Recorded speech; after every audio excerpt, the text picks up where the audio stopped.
Galatians chapter 4. We begin at verse 16, but I'm going further down. Verse 16, Galatians 4:16. And Paul asks the question of these people, am I become your enemy because I tell you the truth? I find these days that one way to become unpopular is to tell truth and speak truth. And have the truth. And I'm recurringly coming to that part of Psalm 51 that talks about truth from the inward parts. And that's my struggle, that's my desire continuously. Yeah. Truth from the inward part, not on the surface, but the depths. The verse I want us to think about is verse 19. My little children, of whom I travail in birth again, until Christ be formed in you. I never fail to, I think any time, anywhere, be staggered by the enormity of the Apostle Paul. Again, reminded you he was born in the ancient capital of the world, which was Tarsus. He finished up in the military capital of the world, which was Rome. He went to the intellectual capital, which was Athens. You remember there in Acts of the Apostles, it says he reasoned with philosophers and Stoics and Epicureans and poets and all the great men of the day. And they found he had all the answers, but he came up with something that staggered them when he said that these shrines, these temples you have to unknown gods, him I declare to you. As I say again, I think it's Philip's translation says that when Paul went down Main Street in Athens, he was exasperated. I'm still exasperated when I think of these men with colossal intellect. Men that can put some bits of wire and tin together and shoot a man on the moon, and yet they've no place for God. They're totally independent of God, of His mercy, of the fact that He's there. They're totally fooled by materialism. Yeah. They think they've got the world beneath their feet because they've once got the moon beneath their feet. And they think only to the end of the journey. To them, death is the end of the whole trip. It is the end. It's the beginning end. That's right. It's not the final end. And Paul, I say again, was staggered when he saw these people so given up, so disciplined to false gods, so sacrificing to false gods. There were two Augustines, I don't know which it was, but one of them said if God would grant him 3 petitions, the first would be, he said, that I could see Jesus Christ in the flesh. The second would be seeing one of the Caesars coming down the Appian Way with his slaves. You know what they used to do? They used to get the crop, the best of the crop, when they went into a nation. They get the kings and the lords and the wealthy and the outstanding people, and they put chains on them and fastened them to the axle of their chariots, and they came sweeping through the city while people screamed and roared and did everything else. I would like to have seen Jesus Christ in the flesh, number 1. I would like to have seen Caesar come down the Appian Way with his slaves, tied to his chariot, number 2. And number 3, he said, I would like to have heard the Apostle Paul preach. Dr. Paul Rees, when I first came to America in 1950, was considered maybe the greatest expository preacher in America, if not the world. I talked with him once. I remember him when he was just a young fellow coming to England. And he'd been on a tour around the world.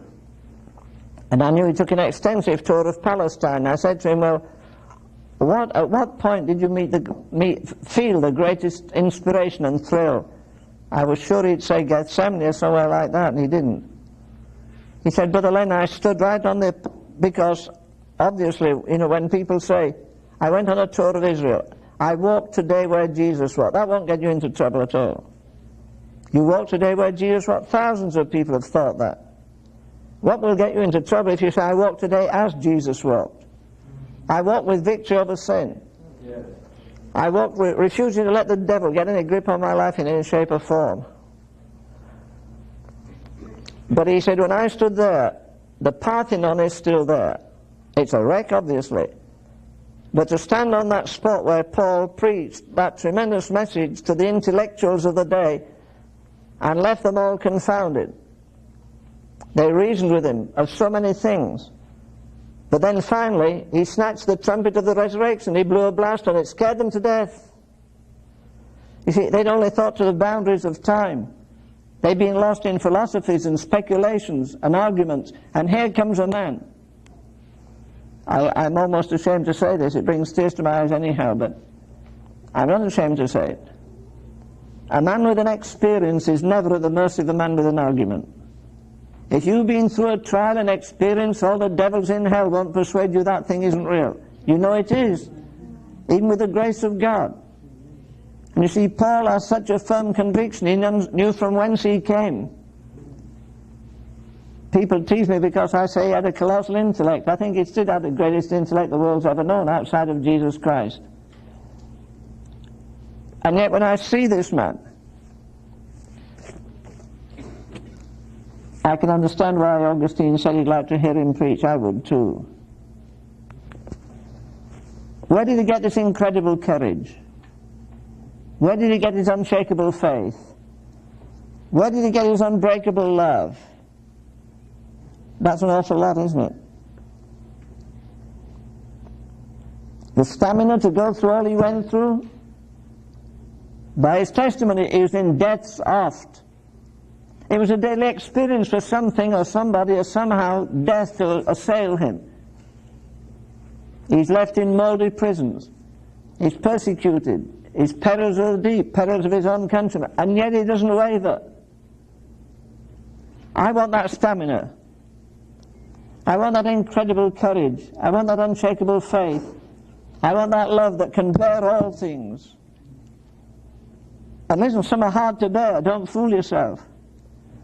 There are some things that suddenly come up like that, you feel you've been hit with a Mack truck almost in your spirit, in your feelings.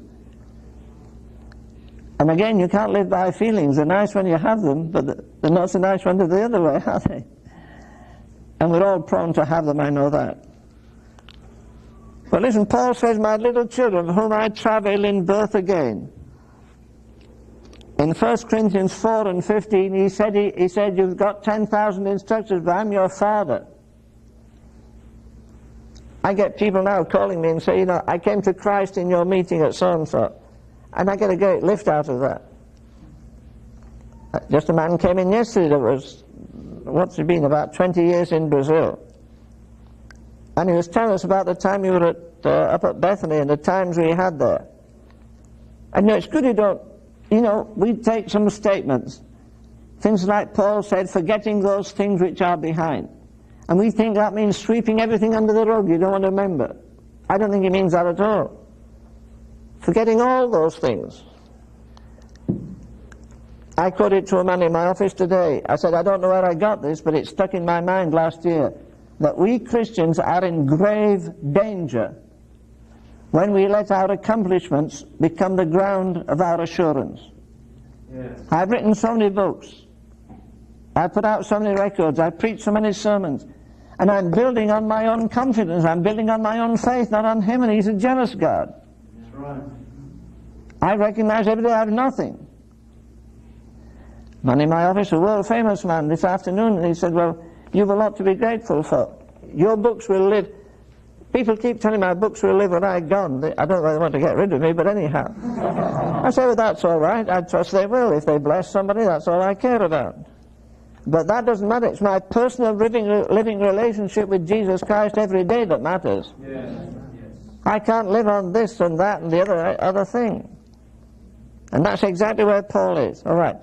He says, my little children, whom I travail in birth again. In 1 Corinthians 4:15, he says, I have begotten you again. He had begotten them. He was their father. He travailed for them. But now he's going further than that. He says, I travail again. Well, something that happens again has happened before. But he travailed for their justification. Now he travails for their sanctification. He talks about this very epistle. When he'd been into Arabia, I don't know how long he was there. Some scholars say 3 years. The context seems to say that. The other context says he was there 14 years. But he says it pleased God to reveal himself to me on the Damascus road. Then it pleased God to reveal himself in me. Now he's writing to these people, and there's no question about it that they're justified. They're children. But as yet, he says, Christ is not formed in you. Justification brings me into the family of Jesus Christ. Sanctification brings Christ into me. Justification is going to the cross. Sanctification is getting on the cross. Now here's a man who's the most sensitive man and the most sensible man, as far as I'm concerned, in the Christian faith. He says, I travail that Christ may be formed in you.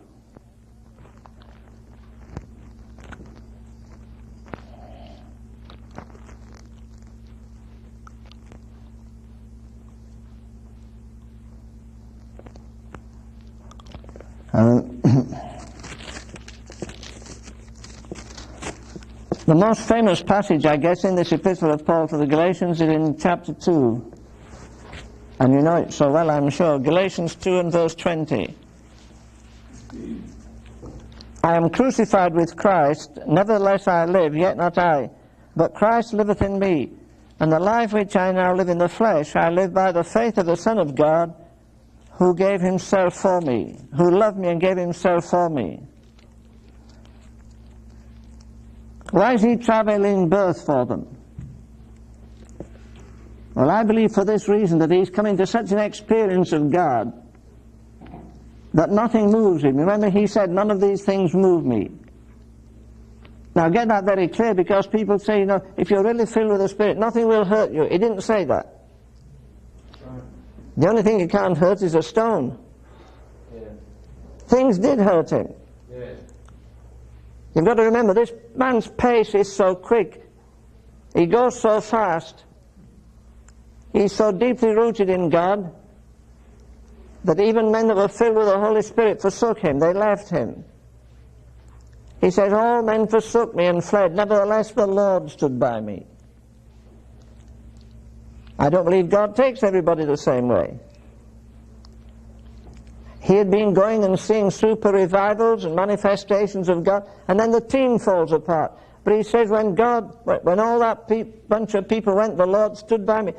It's like taking the scaffolding away from the building, and suddenly, I remember being in India, and out there their scaffolding is mostly big bamboo rods, and they put a lot of them in because they're not strong like steel.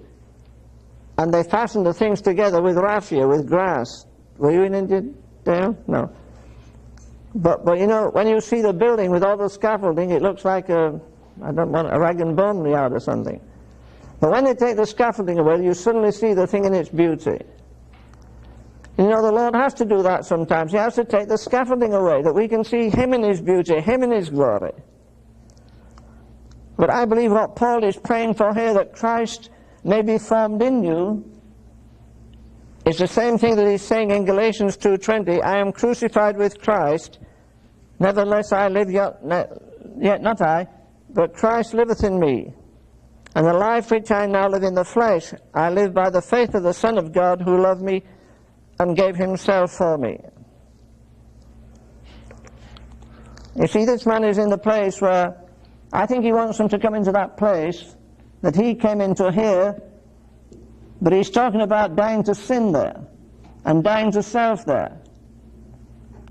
Paul doesn't believe in dying to sin every day. He says you die to sin once. But then remember, further on in the epistle, he says, I die daily.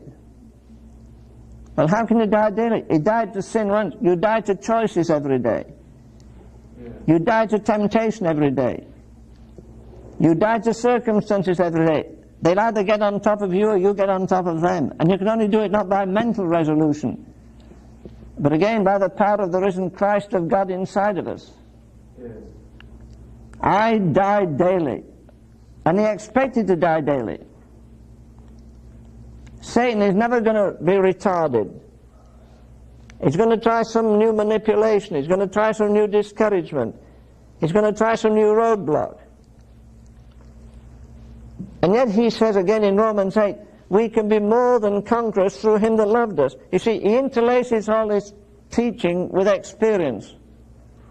And you can't fault him on any one of them, try as you will. Doesn't he talk about being in death's oft?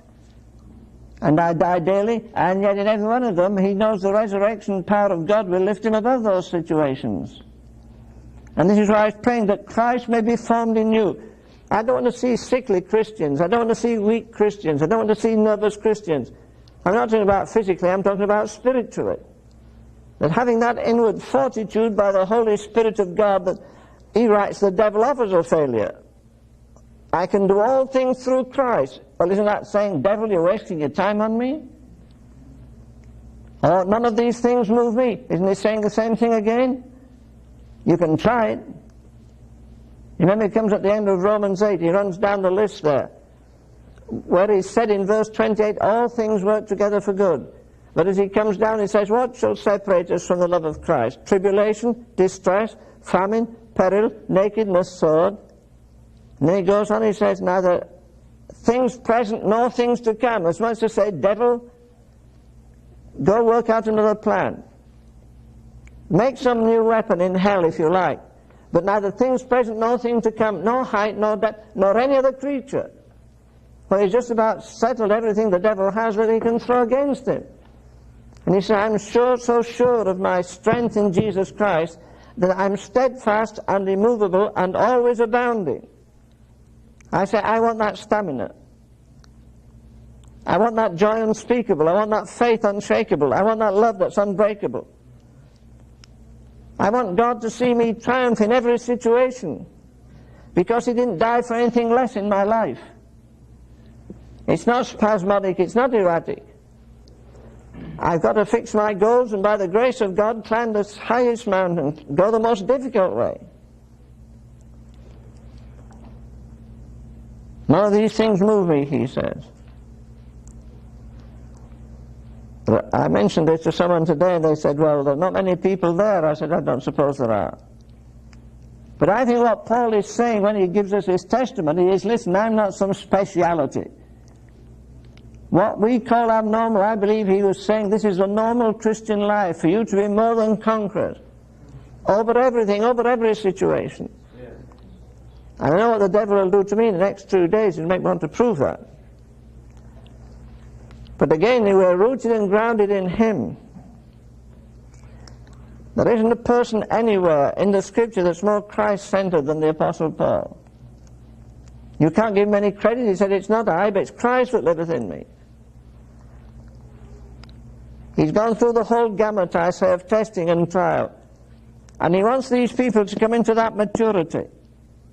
Now let's remember this, as long as we're on earth, there is no finality to the Christian life. I've gone through some situation, I thought, I know, I'm glad I'm through that. I'm sure there'll be nothing come up like that in the next 10 years. And boy, it's come up in the next 10 days. I thought, well, that's it. And the Lord says, no. That's just a sample. You know, we sing sometimes our good experiences. Oh, what's a foretaste of glory divine? But don't you think you get a foretaste of some of the other things as well? And all he's seeking is my dross to consume and my gold to refine. God is never capricious. It sounds selfish maybe. Do you ever think of the investment God has in you? That he did without the company of his Son in heaven for 30 years in order to plan your redemption? That Jesus took the full blast of human iniquity? The Lord hath laid on him. I've been turning that over in my mind very much the last 2 days. How Christ centered that 53rd chapter of Isaiah is, he was wounded for our transgression. He. It's him all the way through. There are no shareholders in redemption. No share. To hell with the theory of the Roman Catholics that the Virgin Mary is co-redemptrix. It says very clearly in Hebrews chapter 1 that Jesus, when he had by himself purged our sins. Paul is home, he'll be here next week, God willing, maybe here, I think he'll speak. But we were having a cup of tea this afternoon, Irene and I, and when they set off from, where they set off from Asuncion, they rerouted the plane, they loaded the plane with medicines and things to take to Bogota, where that big mess was last week. And it was either in Bogota or when they got to Miami. But the little fellow saw his daddy and mummy sit down. I think, how old was he, 2? 2 years old. Pretty smart. Of course, you'd expect that, but anyhow, excuse me. He saw his folk put their luggage down and they sat down and he dodged away.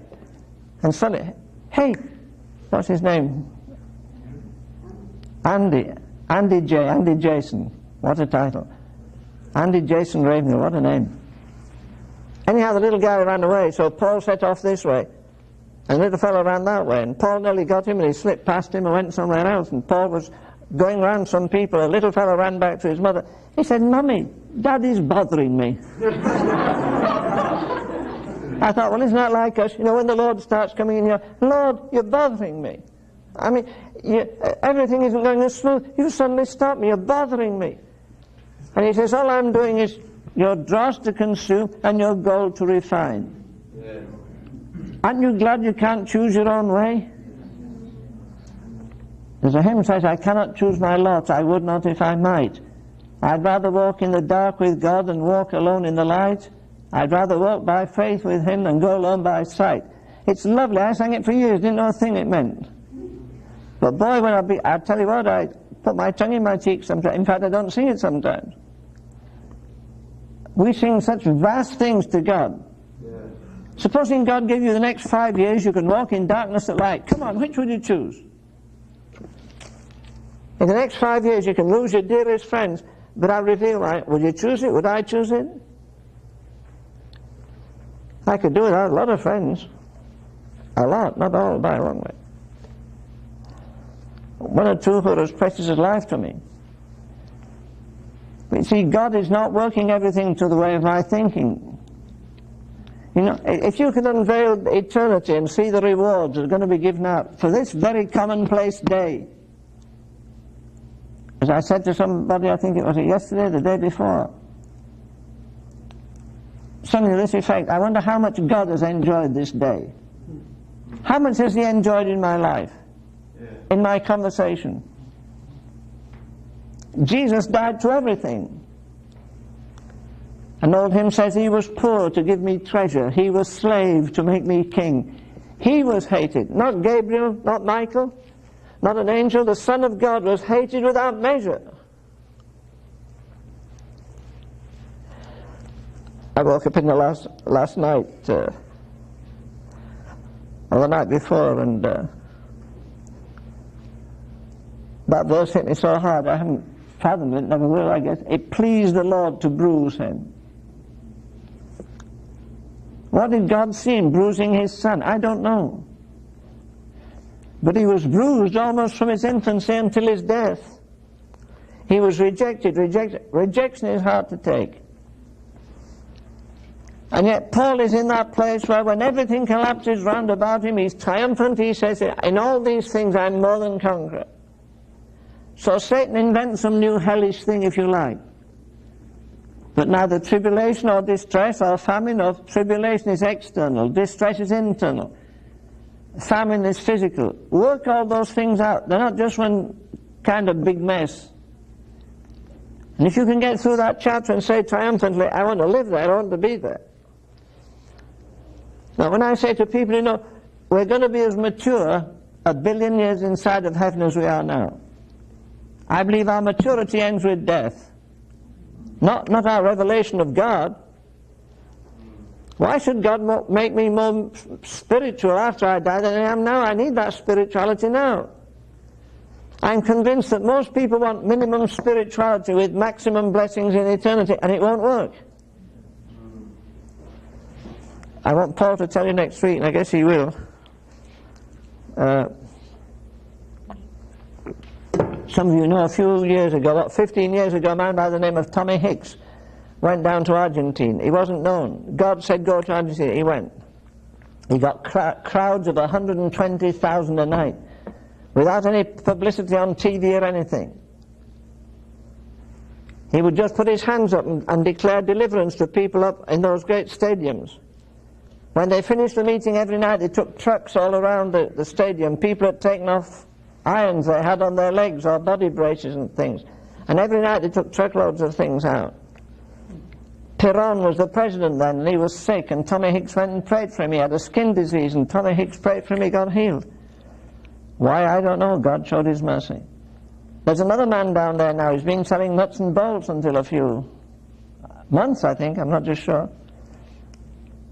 But he's getting crowds. Paul went down there. It's 1,000 miles. I'd have gone to 1,000. And one little period, Irene had to go see her mother who was very sick. And she went to a meeting. She said the man hardly says it. She said the music, it was chaos. It was loud and banging. And the little man comes on. He's no experience. Every miracle in the New Testament has been performed under that man's ministry. No financial backing. He just said, be healed. And one of Irene's friends went home. He'd had a lot of trouble with his teeth. Terrible cavities. When he got home, he said they felt different. Every tooth was filled. And the doctor doesn't know what they're filled with. He said, let me look in your mouth. So he said, I opened my mouth so he could really see. Nearly see his tonsils. And he said, he shone a light. He said, who engraved that cross on that filling? What filling? Well, you know, you've got to think, yeah, I can feel my tongue doesn't go in. But there's a cross engraved. Somebody stamped a cross in. Sure they did. Gabriel did it. Nobody engineered it down there. And the little guy's going on, getting crowds of 20, 30,000 or whatever it is a night. But the amazing thing is, of course, he's getting opposition. But the young people who have been raised Catholics from being the height of a duck, they're going and saying, well, this God is different. They're taking people who the doctor gives 12 hours to live and lay them there and he speaks and they get up and walk away. I like what dear Irene said. She said, well, Len, you know, it's wonderful that God's done. Now, they've been working there 22 years, slaving, praying, agonizing. 15 years in I'm going to say San Antonio, Argentina. And she said, isn't it wonderful when God comes in like that? They slaved, Paul plants, not our Paul, yes, our Paul did some. Apollos, God gives the increase. I'm rejoicing in what God's doing. And it's stirring in the country. I had another very well-known man I met this week. And he said, I've just had a man in my office from Singapore. And there's a man that's been out there a few years with Teen Challenge. And in the last few years there's been a kind of an explosion there. And they have 51 outreaches out of that one Teen Challenge place. And God doing great things there. Somebody else told me about a prayer meeting that's awakened in their area. Now I can paint a picture as black as hell almost as to what's happening in the world. And I believe time is running away very rapidly on us, but God's working. You see, we're not hungry enough for God. We're not concerned enough for God. This man told my friend, he said, you know, I asked my people, they're kind of middle-class people there in the Philippines, Singapore. He said, I declared a fast.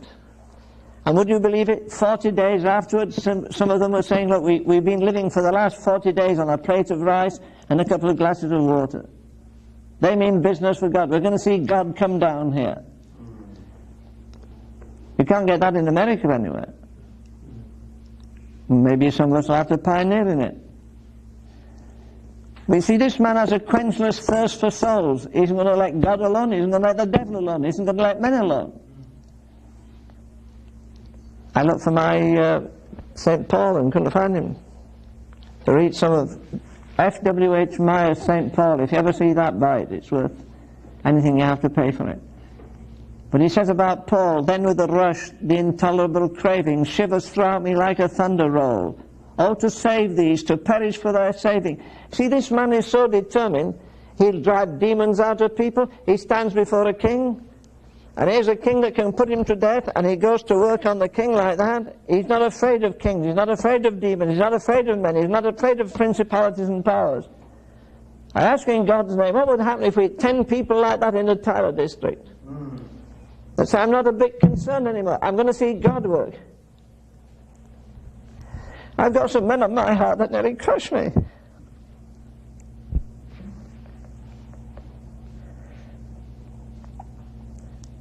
I had a world famous preacher in my office today. I said, brother, I don't care. I could die now. I'd be happy to die. I've lived a long life. I've lived 8 years over the allotted period. I've been faithful as far as I know, but there's some things I want. I don't want a name. I don't want fame. I do not want to go to heaven with America in this mess.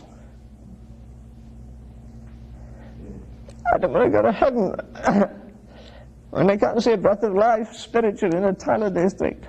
Yes.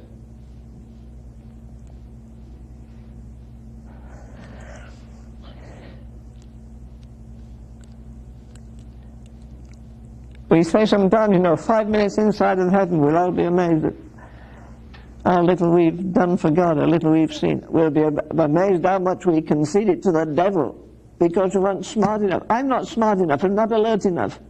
If you don't have to pray for yourself, pray for me. I want to see an awakening. Somebody talked to me today about prayer. I said, well, God is talking to me about depths of prayer. I've never been in it. He said, Ravenhill, you mean you've written books? The world has been blessed through your books? You ought to go deep. I said, sure. I think you're as deep. I said, you're wrong. He was going to say you're as deep as you can go. I'm not. There's another dimension, and I don't know much about it.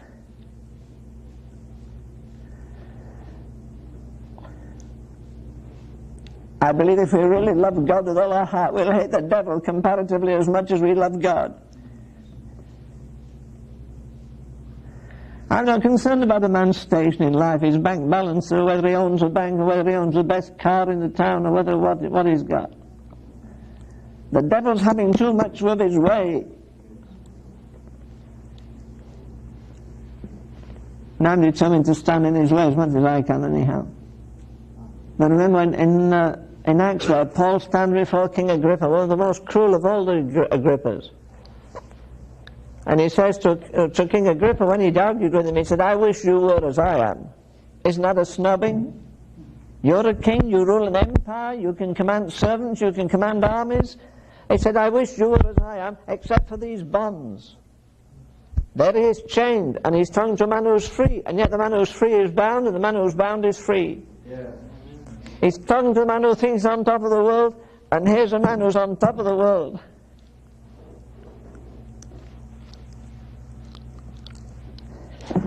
When I heard about this little man in South America, he's unknown, and yet I thought about that word of the apostle when he said having nothing and yet possessing all things. It's difficult for God to get us to the place where we have nothing and mean it. No confidence in the flesh, no confidence in our knowledge, no confidence in our long experience, which some of us happen to have.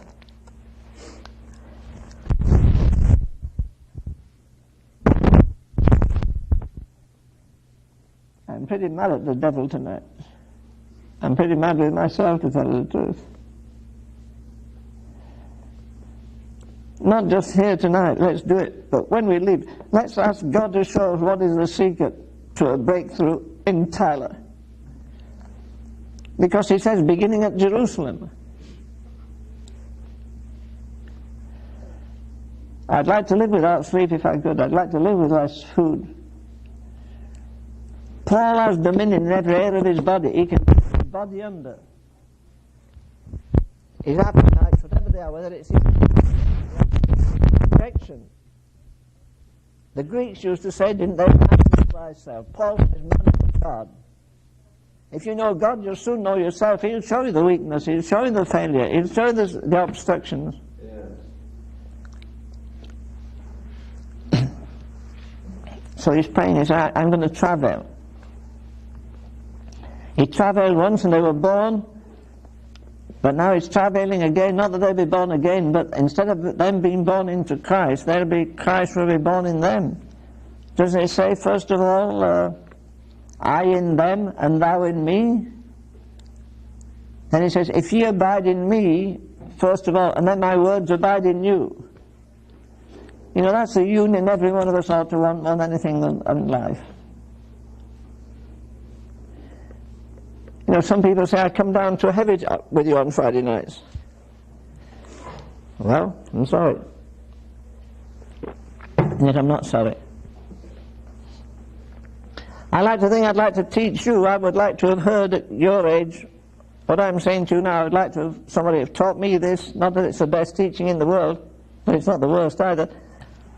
But I'd like to have sat in a chair and somebody taught me, but I couldn't find anybody. You see, there's such a complacency, there's such a satisfaction. The Church of Jesus Christ will not move. You won't move till you get persecution in your life, and it will come from a source you never expect. It will hurt. But this man didn't care. They whip him, they lash him. He's 195 lashes, a night and a day in the deep, 36 hours clinging onto a piece of wood, in weariness, in fastings, in perils of mine own countrymen, in perils of robbers, in perils of... Stack it all up. And at the bottom line, he says, I'm more than conqueror. You think the devil didn't get a headache over this fella? I think he did. As I've told you before, I've no ambition. I'm too old to be ambitious. I've one ambition, that's to be known in hell. It doesn't mean I have to run around the country doing signs and wonders and getting 10,000 people. I want to damage the devil's kingdom out of my own bedroom and I pray out of my office. Yes.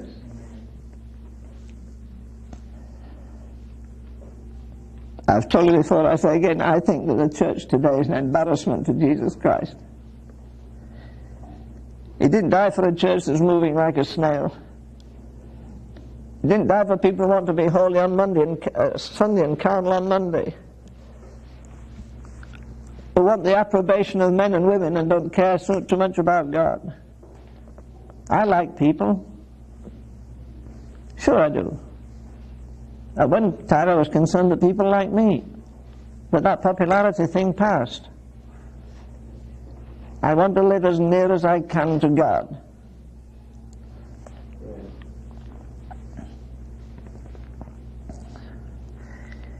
He was a man of sorrows and acquainted with grief. Do we want to live less than that?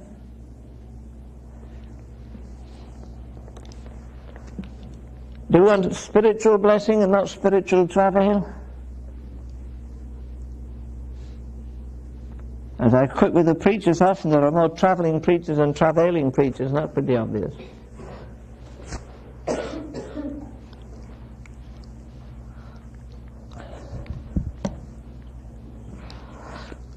I'm going to suggest one thing only tonight to pray about.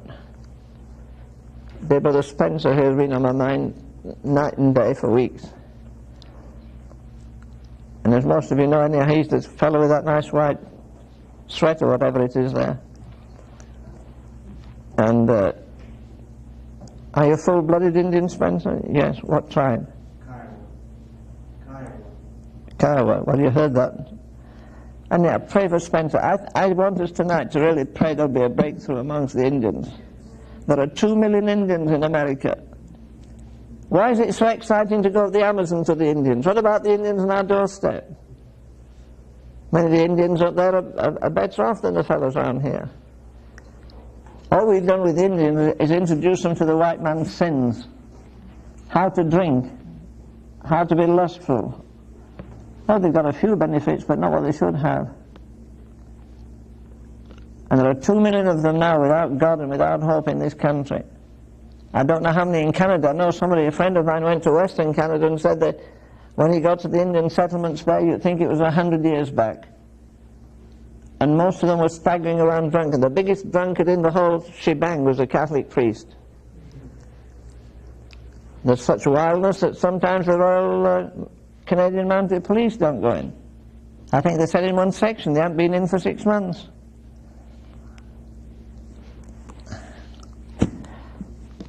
I hope you had a good Thanksgiving. I thank God for many things yesterday.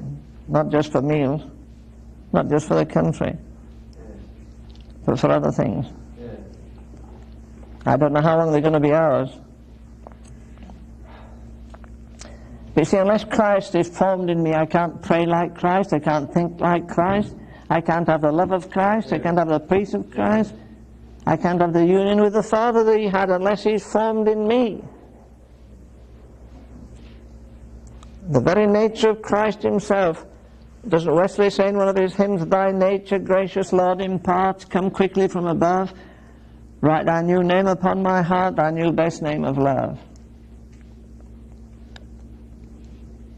If I get near to God, he's going to put blessings on me, and he's going to put burdens on me.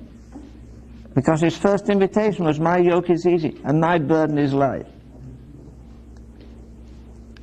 And he'll put burdens on us that will crush us. The only way out is to go to him. Yeah. In brokenness, in humiliation.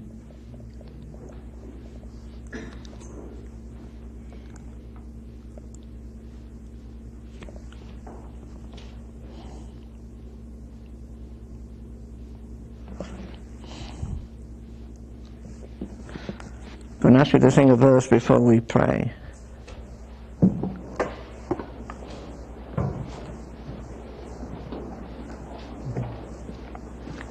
We haven't sung this often, but it's very beautiful. Don't sing it if you don't mean it. It's a very, very testy kind of hymn.